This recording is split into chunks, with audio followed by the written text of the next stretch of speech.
Kenya, and I also assured shop stewards recently that as you see me here, I'm contemplating to exit. But then, because we have democracy, and there are people who are watching what we are doing, whether we are responsive to workers' needs or not, a section of my executive board met and gave another resolution, and they are confident in me.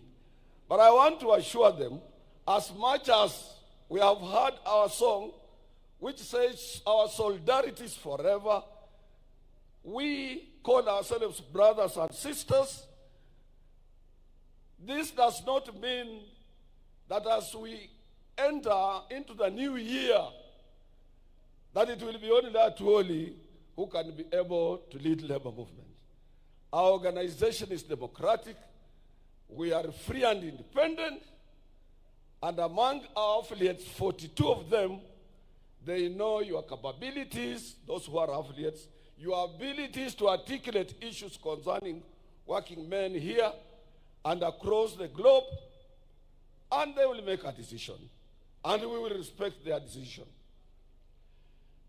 Your Excellency, this year's theme is self-reliance in production is the key to economic growth. Your Excellency, unless we are in producing, unless we are in manufacturing, unless we are attracting foreign exchange, our economy can hardly grow. But if we produce and we support you towards that direction, we will be in a position to spur economic growth and create more employment for our young men and women. Your Excellency, as Kenyan workers, we remain alive to the fact that global political trends largely affect market dynamics and the prospects for growth and employment creation. Some of the problems that face us are not only unique to us here, but some are global.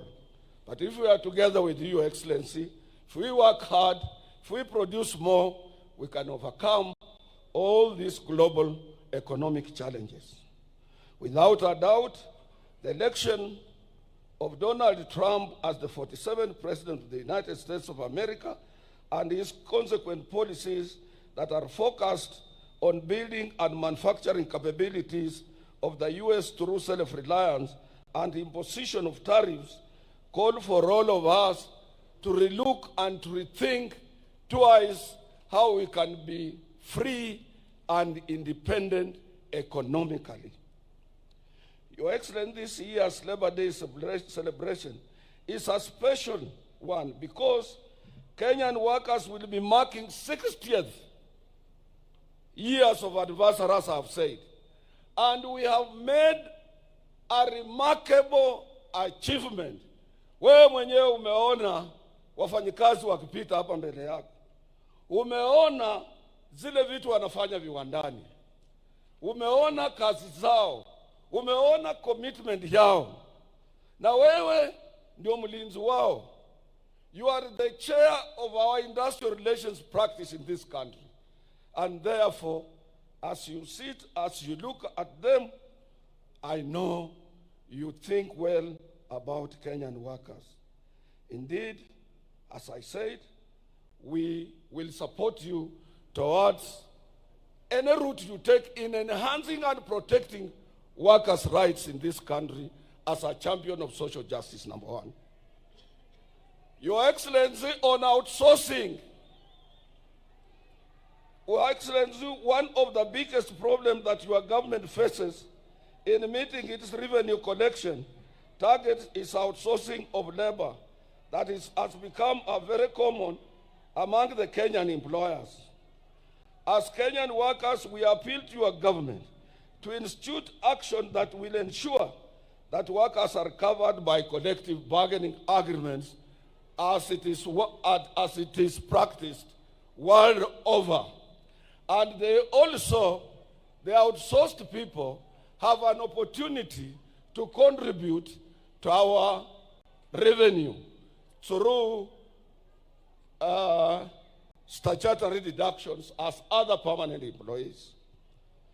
Your Excellency, we can also foster self-reliance in production, particularly in key sectors like agriculture, manufacturing, and also supporting micro, small, and medium enterprises.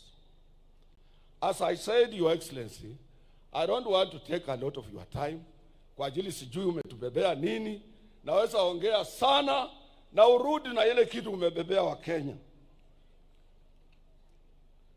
Your Excellency, you have seen the textile industry here. It is our wish that we support our textile industry. Because when we were growing, we had Kikomi, we have Raymond, we have Rivertex, we had Thika, textile milling machines. We had everywhere in Kenya, we were producing textile materials. We need to go back there, Your Excellency, and we will support you to create more employment. Lastly, I shouldn't say last, but second or third to last, I want to take this opportunity to thank you. Last week you went to China, and we in Central Organization of Trade Unions, we work closely with all Chinese Federation of Trade Unions. And Chinese, Your Excellency, most of them are genuine and they support Africa genuinely. But since our policy, foreign policy, and our Kenya's policies of a non-alignment, we work with every nation. But I want to thank you for your trip to China.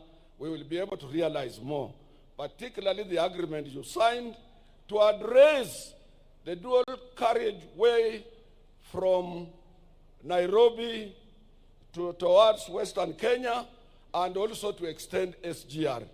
SGR is one of the important routes that will alleviate transport problems facing Kenyans. The other area I want to mention, President, that I cannot sit down without mentioning this. This is an area of patriotism. This one I will talk, and I will talk as a patriotic Kenyan until I go to the grave. I'm appealing to Kenyans, Your Excellency. We must love this country. We have no any other country. If this country went down to dogs, we have no any exit route.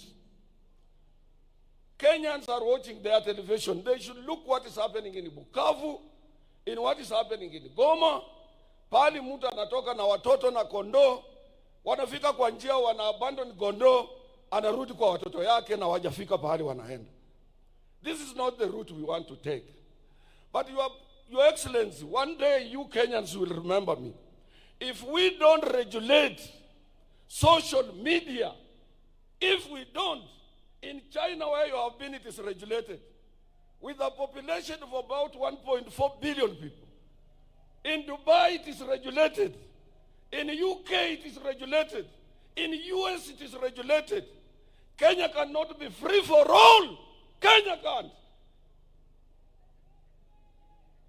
You see, that is the patriotism that we must follow. Your Excellency, I want to appeal to you also to apply reforms in public institutions like posts, those postal cooperation, to make sure that it is effective. Because if you look at Amazon, which does the same job in the US, it does very well. We want to make sure that that one is handled well. We support also, Your Excellency, the issue of leasing our sugar industries. They must not remain moribund. They must be seen producing sugar for our own Kenyan, for our own consumption and export for purposes of creating employment. We must support you so that we can be able to create employment. Lastly, Your Excellency, I want to appeal to you. This city belongs to all of us, and this city must reflect other cities of the world. This city must reflect Accra, Ghana. This city must reflect Abuja in Nigeria. This city must reflect Kigali in Rwanda. This city must reflect Abidjan in Ivory Coast. We cannot remain in a filthy city, a city of hawkers, a city of riders, a city of matatus, and when somebody arrives at the airport on Mombasa Road, is full of hawkers depicting the picture of poverty of Kenya. This must come to an end, and we are appealing to the national government to team up with the county government and make sure that we have a city. Let landlords paint their buildings, repair their pavements, and make sure Nairobi, we reclaim our lost glory of this international city. Your Excellency, we support your housing problem, and we appeal, since we are represented on that board, that workers should use their pay slips to acquire those houses. Workers have no money for deposit. We can use our pay slips to get into those houses. I appeal to you to go towards that route, Your Excellency. The other area, Your Excellency, I want to appeal to you. I want to assure you, not to appeal. I am sitting on SHA board representing workers. And I want to show Kenyans that SHA is working. SHA is now working.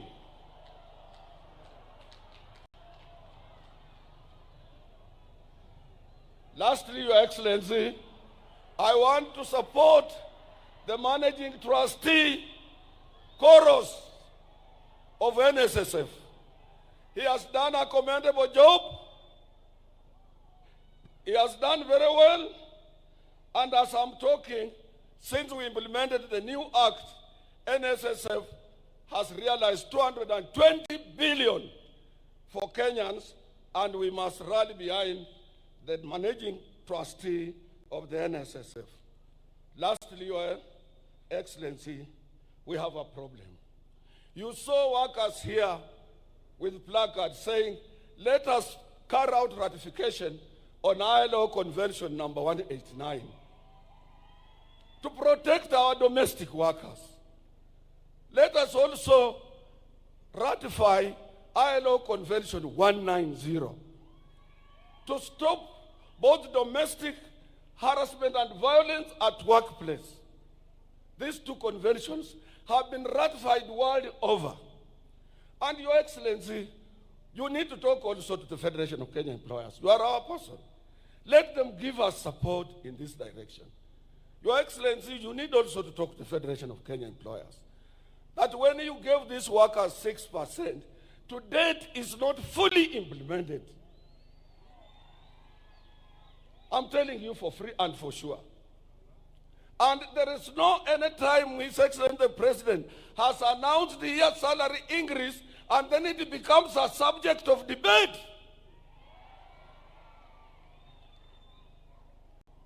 And when it comes to ILO Convention, it will be your government that will be accused at the International Labour Organization. It will not be COTU, it will not be the Federation of Kenya Employers. So anybody frustrating the ratification of ILO 189 and Convention 190 is frustrating your government. Anybody who doesn't want that 6% you gave us to be fully implemented, he's not frustrating workers, but he's frustrating the government.